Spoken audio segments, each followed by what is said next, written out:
পটিয়াত বাইতুল শরফ শাহ জব্বারি আদর্শ দাখিল মাদ্রাসার প্রথম বার্ষিক সভা এবং বাইতুল শরফ শাহ আক্তারি হেফজাখানার হেফজা সম্পন্নকারী ছাত্রলর দস্তারবন্দি অনুষ্ঠান সম্পন্নই।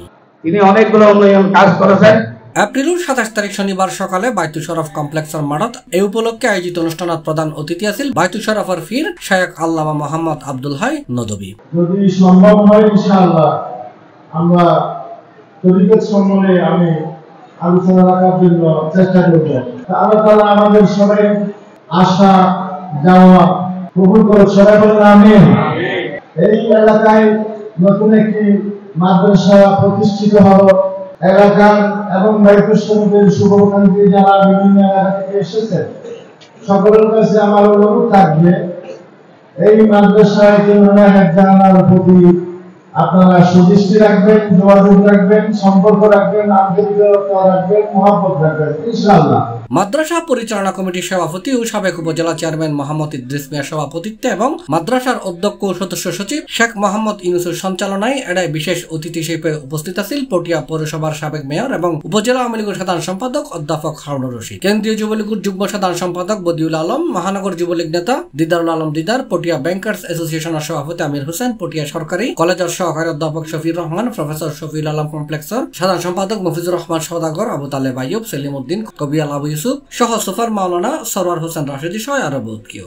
অনুষ্ঠান শেষে দোয়া এবং মোনাজাত পরিচালনা করছে বাইতুল শরফের ফির শায়েখ আল্লামা মোহাম্মদ আব্দুল হাই নদভী।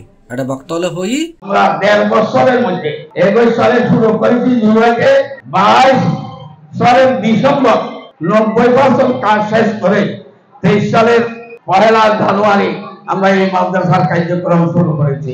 আপনারা জেনে খুশি হবেন আমাদের হেফজাখানায় ইতিমধ্যে 65 জন ছাত্র হেফজ করছেন। 22 জনকে আমরা আজকে ফাজলি প্রদান করবো হুজুরের খেদমতের মাধ্যমে। যারা আসল এতিম তাদেরকে ভর্তি করাবো আদর্শ আবাসিক এলাকা হিসেবে গড়ে উঠবে বলে আমার দৃঢ় বিশ্বাস। আল্লাহর ওলি এখানে দোয়া আছে, নেক নজর আছে। যিনি প্রতিষ্ঠান আমরা দেখেছিলাম একটা কথা আজকে হুজুরের কথা স্মরণ করতে হচ্ছে, যেটা আব্দুল জব্বার স্যার দপ্তরে বলেছিলেন যখন এই মসজিদটি প্রতিষ্ঠা হচ্ছে কোনো মানুষজন জনশূন্য ছিল, কোনো বাড়িঘর ছিল না, ভিড় ছিল। যে আল্লাহর ওলি যে তিনি আল্লাহর ওলি যিনি ভবিষ্যৎ বাণী করতে পারেন এটা আজকে তিনি প্রমাণিত হয়েছে। আমি হুজুর জব্বার স্যার বলছি একদিন এই জায়গা আলোচিত হবে, মানুষে মানুষে ভরে যাবে, ভবনে ভবনে ভরে যাবে। উপস্থিত ছিলাম অল্প সময়ের মধ্যে যে উন্নয়ন হয়েছে আলহামদুলিল্লাহ আল্লাহ পাকের শুকরিয়া আদায় করছি। আমাদের সভাপতি সাহেব যে সমস্ত পরিকল্পনার কথা আমাদেরকে বলছেন, আপনারা যদি একটা ধর্মের চর্চাকে আপনারা যদি চিন্তা করতে চান আপনারা অবাক হবেন। যেমন আমি ছোট্ট করে একটা দৃষ্টান্ত দিই, এমন একটি ধর্ম আছে সেই ধর্মের রীতি হলো তাদের ধর্মের কোনো ব্যক্তি যদি অপরাধ করে, চুরি করে, ডাকাতি করে।